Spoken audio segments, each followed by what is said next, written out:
Bueno, estamos acá esperando un viaje, acá por la Ciudad Vieja, en la terminal de Río Branco.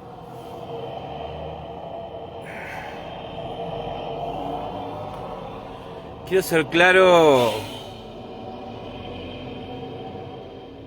quiero ser claro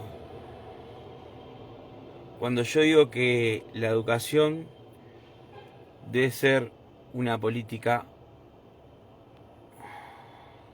de Estado y que nuestros dirigentes, o por omisión o por incapaces, o porque quieren esto, quieren un país donde los jóvenes no piensen por sí mismos, donde no afecten los intereses de aquellos que ostentan el poder. Es lamentable que yo, un trabajador común con poca capacidad de formación, tenga que estar hablando de estos temas hoy. Yo creo que esto debería ser tomado como una emergencia sanitaria. En un país de 3 millones de habitantes, donde la tecnología, la revolución de la tecnología, nos está avasallando. Quizá no es solo acá, es en el mundo, pero nosotros tenemos que tener y tomar en cuenta que nosotros somos un pequeño país con una baja población,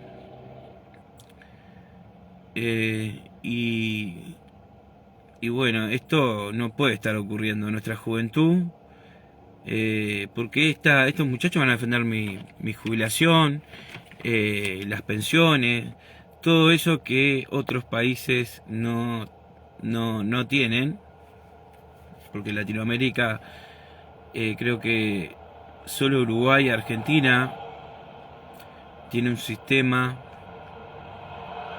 que evolucionó. Y bueno, eso puede estar puesto en riesgo, ya que son más personas adultas en retiro de las personas jóvenes que están en el ámbito laboral. Sin duda que ningún sistema puede perdurar en el tiempo si Uruguay no toma medidas frente a este avance de la tecnología, que es la evolución, es otra evolución como la revolución tecnológica. Si no toma medidas urgentes, si no se plantea un modelo de país, que yo digo que la palabra educación a veces es usada por muchos referentes del poder, por catedráticos, por gente muy culta, quizás respeto y no comparto. Yo creo que la educación parte del Estado. Los nazis tenían educación, es más, tenían a los pequeños hitlerianos. Los fascistas tenían educación, los comunistas tenían educación.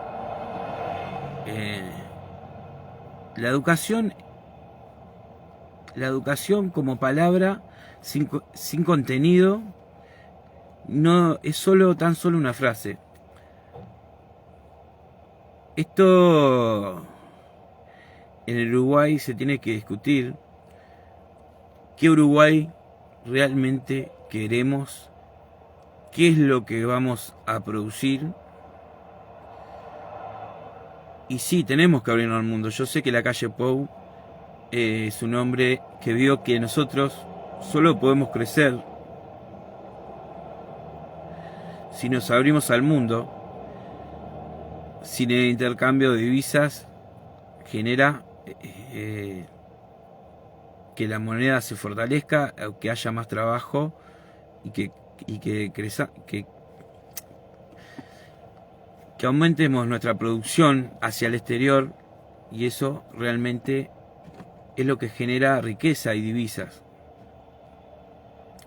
Pero claro, el tema que no es sencillo, porque hay intereses monopólicos de empresarios que justamente buscan sus propios intereses y son apoyados por los que son los que apoyan a los partidos políticos y después le hacen la guiñadita.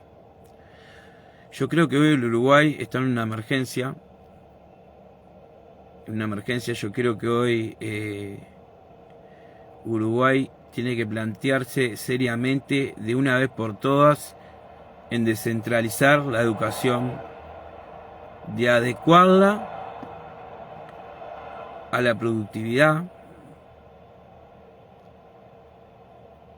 y a la productividad para exportar conocimiento y generar conocimiento en nuestro país. Yo creo que esto va a ser el principio, si seguimos así, de un fin, y el fin va a terminar en una crisis, porque no hay país que sostenga tantos jóvenes en drogadicción, 14.500 presos. Estamos hablando de 14.500 presos y más los que podrían haber. Para eso hay que tener mucho coraje. Yo escuchaba a Luke el otro día opinando, por ejemplo, de injerencias de otros países como los derechos humanos, las Naciones Unidas. Muy interesante, la verdad. Que es un profesor, aparte me encanta cuando argumenta. Y muchos frente amplistas, en vez de contestarle con argumentos, con afirmación, le decían fascista, le decían, lo querían, vamos a decir, amedrentar en sus palabras, ¿no? Eso es lo que hace la ignorancia. Por ejemplo, los derechos humanos lo único que han hecho en este país es tener un sueldo de 180 palos, más asesores y todo ese tipo de cosas. En realidad no han hecho nada. O sea, yo puedo nombrar cantidad de cosas que son un derecho humano fundamental. Una de esas es tener una política de Estado de educación, créditos para vivienda para todos los ciudadanos, flexibles, así van a un asentamiento y no tengan título, que las calles tengan nombre, que podamos hacer a todos a la educación media, vamos a decir, que todos tengamos los mismos planes educativos que tiene la capital, los mismos programas, que todos tengamos derecho a un trabajo, que tengamos saneamiento, que tengamos un transporte adecuado a cada una de las situaciones. Yo creo que el humano está retrocediendo cada vez más porque no logra la evolución del transcurso del siglo XX al siglo XXI. Y esto no es contra las personas mayores, que hay muchas personas que sí evolucionan, que sí cambian el pensamiento, que sí realmente quieren un avance y aman a este país y a su cultura.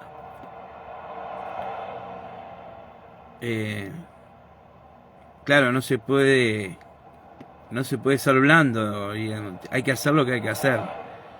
Yo en eso admiro mucho el contenido que tiene Bukele como persona. En la Argentina, por ejemplo, estoy viendo el deterioro, las imitaciones que tenemos acá. Yo tengo videos de Bukele, tengo videos de Milei. Yo creo que lo de Milei es inaplicable, porque tendría que tener la representación de todo el pueblo argentino. Pero creo que es joven y hay que darle unos puntitos arriba. Es joven, tiene un pensamiento libre y sobre todo tiene pensamiento que razona.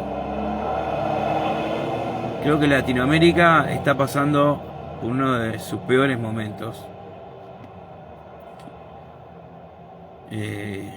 Lo de Argentina nos va a pegar, obviamente. Ya nos está pegando. Con un combustible a 25 pesos, es casi imposible competir. Este país tiene que cambiar de modelo, tiene que romper con los monopolios, o ahora, como he escuchado, oligopolios.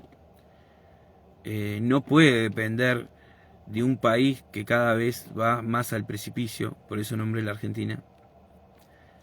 O sea, sí es verdad que Brasil juega mucho, que Argentina y la región juega mucho, pero no hay que olvidarse que Uruguay fue grande cuando exportaba, y así lo dice la historia y la estructura que yo recorro por todo Montevideo, conozco el interior, y esa estructura me dice que hubo un tiempo que este país fue grande y tenía una economía grande. Más allá de la guerra, de la Segunda Guerra, fue porque el Uruguay exportaba. Y claro que tenía una buena educación. El Uruguay se enfrenta a grandes cambios y necesitamos grandes líderes, cosa que hoy no veo. Sí veo personas que de repente son intelectuales, pero tienen poca repercusión o se los toma como enemigo, y tenemos personajes que en realidad cada vez le hacen daño porque hablan de cosas que en realidad a la gente común no le llega.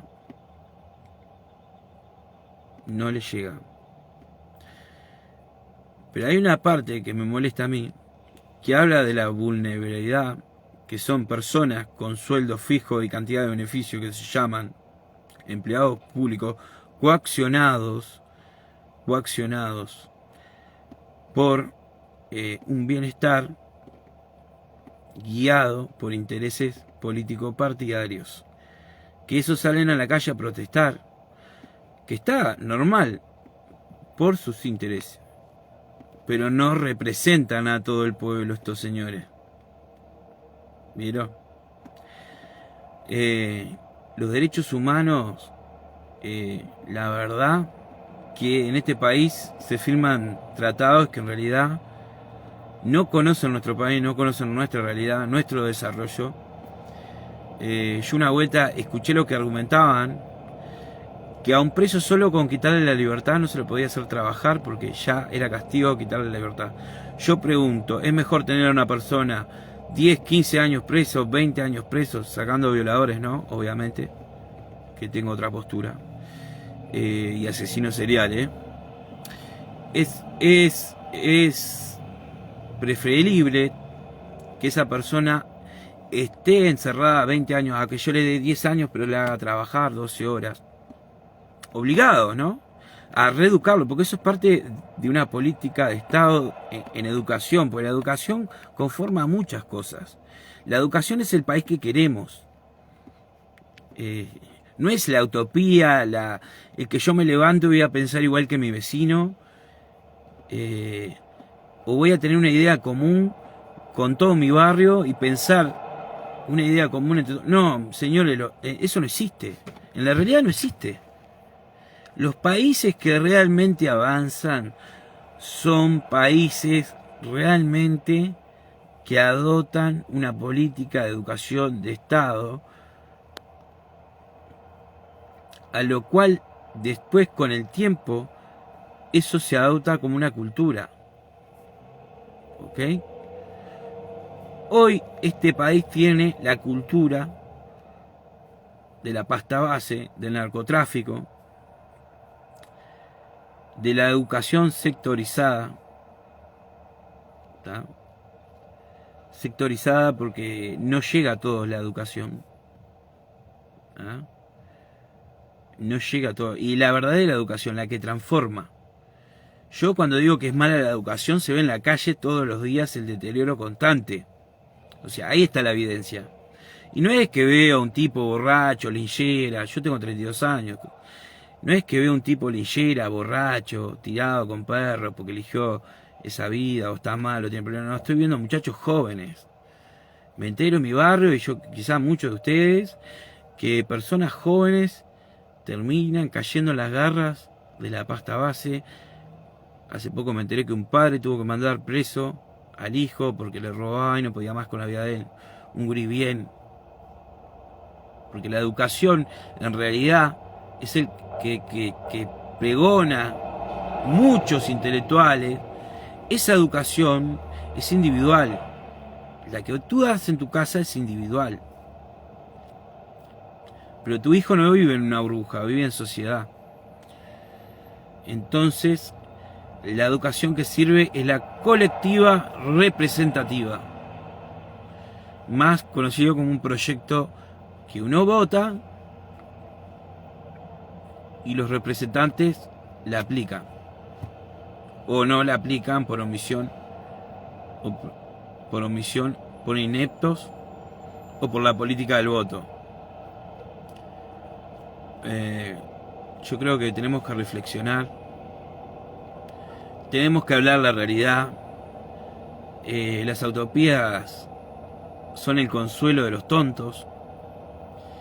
En realidad no existe ni nunca va a existir. Dejaríamos de ser humanos si todos pensáramos bajo una idea común. Y esto no se trata de porque naciste en Casaballe, porque el error humano está también en las altas esferas de la sociedad. Pero hay que poner reglas de convivencia para vivir en armonía. Esto en este país de 3 millones no se puede soportar. Porque usted después va a reclamar, ciudadano, tener más seguridad. ¿Vio? Entonces la educación no es individual, es colectiva. Usted va a pedir más seguridad. ¿Cómo puede pedir más seguridad cuando usted es responsable de esto que genera el Estado? Bueno, muchas gracias, me voy.